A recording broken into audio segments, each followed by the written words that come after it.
bem-vindos aqui. Eu sou a Ana, professora de japonês aqui da Kyoto, e hoje eu vou falar um pouquinho sobre a minha experiência fazendo intercâmbio de ensino médio no Japão.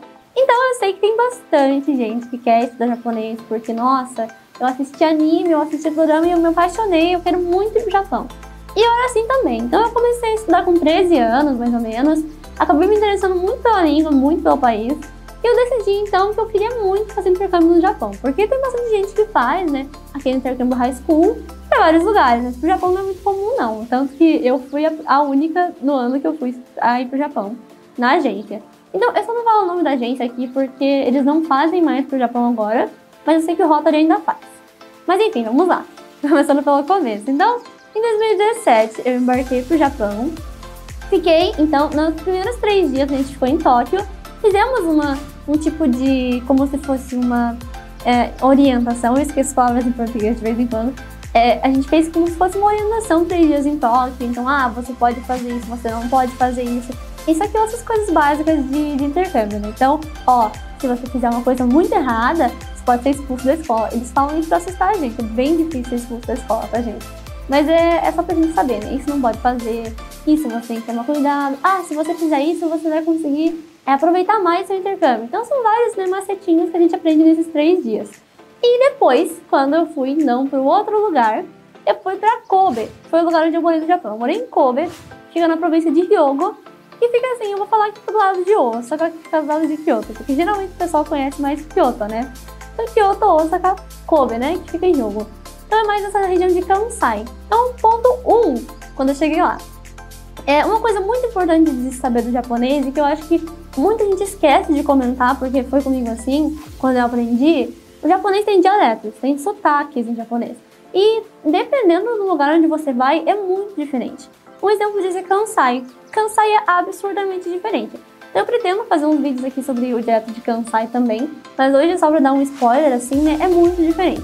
E eu fui pra lá sem saber o dialeto de Kansai, então tem nem o que falar, né, gente? Eu fiquei perdidaça, fiquei muito perdida. Porque as pessoas falavam comigo e eu ficava, meu Deus do céu, mas eu não aprendi isso, como assim? Então é bem importante a gente lembrar que no Japão existem esses dialetos diferentes. Então, eu vou pro Japão semana que vem. Muito cedo, né? Mas, eu vou pro Japão ano que vem e eu vou nessa cidade. Dá uma pesquisadinha no dialeto, porque pode ter algumas coisas que são diferentes dependendo da região. Por exemplo, eu que parei em Kansai e o dialeto era muito pesado, né? Mas vamos falar então um pouquinho sobre o ensino médio. Eu cheguei em Kobe, fiquei na primeira semana em casa, porque estava no final das férias de verão. E depois, quando acabou essa semana, eu fui pra escola. E assim, gente, eu fiquei com muito medo, porque a gente vê, né, anime, a gente vê aquelas pessoas malvadas, aquelas meninas que fazem bullying. E assim, não vou dizer que não existe bullying no Japão, né? Óbvio que existe. Mas assim, é muito diferente do que a gente fica com tanto medo de ver anime, né? Então assim, nossa, eu fiquei, meu Deus do céu, e se alguém não gostar de mim, isso, aquilo.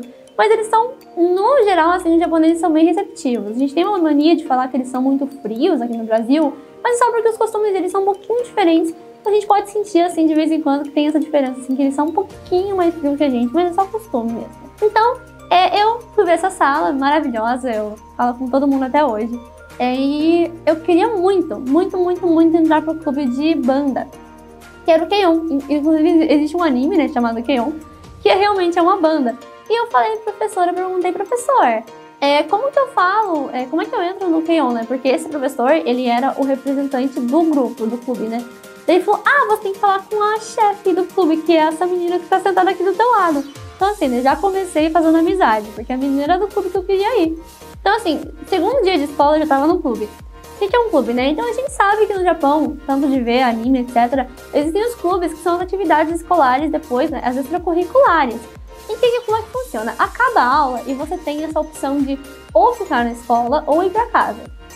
Quem fica no clube fica fazendo qualquer atividade que seja. Então tem clube de beisebol, tem clube de basquete, tem clube de música, isso e aquilo. Então você fica no seu clube, que a gente na minha escola podia ficar até 7h30 da noite. Eu não sei se isso é geral em todas as escolas, mas na minha escola a gente podia ficar até 7h30 da noite. Então assim, falando que eu ficava até 7h30 da noite, como é que era a rotina de estudo no Japão? Então a gente chegava, eu saía de casa às 7 horas, né? Chegava na escola 8h15 que seja, porque era um pouquinho longe, eu morava no interior da cidade, né? Que não era tão interior, mas era interior da cidade. Eu chegava às 8h15 na escola, a aula começava às 8h30. Uma coisa a se lembrar, né, no ensino médio japonês é que de 10 em 10 minutos tem um intervalo. Quer dizer, 10 em 10 minutos não.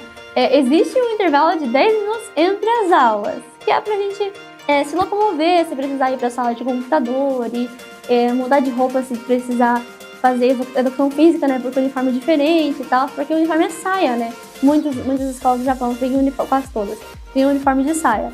Então a gente tem que se mudar, tem que se trocar pra fazer os exercícios físicos, né? Porque lá a gente fez umas coisas que eu não sei o nome do esporte, não é salto com barra, mas é um salto, assim, que a gente tem que pular por uma barra, assim, e a gente fazia até isso na aula. Então é sério, gente, os japoneses, eles têm tudo na educação física deles, é bem maluco. Então a gente ficava assim, tem esse intervalo de 10 minutos, tem um intervalo de 1 hora pra almoçar, então dá meio-dia e meia a 1h30.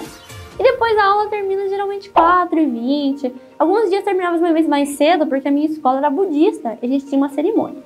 Então esse é o básico do como é que funciona então essa rotina.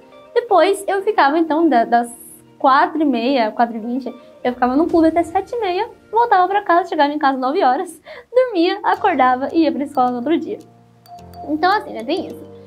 Mas tem coisas muito divertidas no Japão, gente. É sério mesmo. Esse ensino médio que eu fiz foi maravilhoso, porque eu conheci muita gente. E a gente fala assim, ai, mas é bem diferente na vida real. Tem nada a ver com anime. Não é tão assim, gente, sério. Então eu tenho aquelas coisas de sempre, assim, ai, o Valentine's Day, ai, o White Day, né, que sempre falam que o Valentine's Day é o dia que as meninas, né, elas se declaram pros meninos. Então elas dão um chocolate pra eles e tal. E isso realmente acontece no Japão, porque eu vi isso acontecendo. Eu dei chocolate pros meus amigos, não dei chocolate pra ninguém, tá? Dei pros meus amigos, que é o tomochoco que a gente chama, dei chocolate pros meus amigos. Teve uma menina que ela fez uma flor, uma rosa, feita de doce japonês, doce tradicional japonês, pra um menino na minha sala. E ela foi recusada porque ele não queria namorar. E no White Day, então, eu ganhei um presentinho de volta também, porque eu dei um presente pra esse menino e ele me deu um presentinho também. Porque a gente deu pra todo mundo da sala, né? Não, enfim. Mas, enfim. Então esse é o básico, né? É bem parecido com o que a gente acha, sim. É puxado, gente. Eu não vou falar, nossa, só divertido, é puxado. Só que eu achei que valia a pena. Eu achei, sinceramente, que valia a pena, porque eu queria muito ter aquela experiência, né? E eu não me arrependo, sinceramente, de ficar lá e porque eu morava com uma família japonesa também, né? Então eu aprendi tanto japonês quando eu tava lá. Mais da metade do japonês que eu sei hoje é por causa do tempo que eu fiz intercâmbio. Então, assim, gente, é maravilhoso mesmo, tá? E aquelas coisas que a gente sempre vê em anime, né? O festival escolar, o festival de esportes, realmente tem. O festival escolar foi meu último dia na escola, porque quando eu fui voltar, né? E foi muito difícil dar tchau pro pessoal, foi muito difícil. Mas eu tive que dar tchau, né? A gente tem que se despedir, foi bem triste, mas hoje em dia eu ainda converso com eles. E eu sinto que os japoneses, eles são aquela amizade, você pode ficar 20 anos sem falar com eles, mas eles nunca vão esquecer, sabe? Isso eu gosto muito deles. Mesmo que você não continue falando com eles, eles lembram de você. E se você falar, oi, quanto tempo? Eles vão te tratar do mesmo jeito que eles te tratavam antes. E isso é uma coisa que eu gosto bastante no japonês. Mas então, gente, hoje foi só assim uma coisa bem básica falando do ensino médio, bem assim, só explicando no geralzão. Então, tem claro que muita coisa que aconteceu, né? Eu vou compartilhar mais algumas das minhas experiências aqui também, mas hoje foi só pra falar, então, de como eu fui fazer o ensino médio, como foi, que é meio parecidinho com o que a gente acha que vai ser mesmo. Mas então, gente, por hoje é só e tchau, tchau, até mais, sayonara!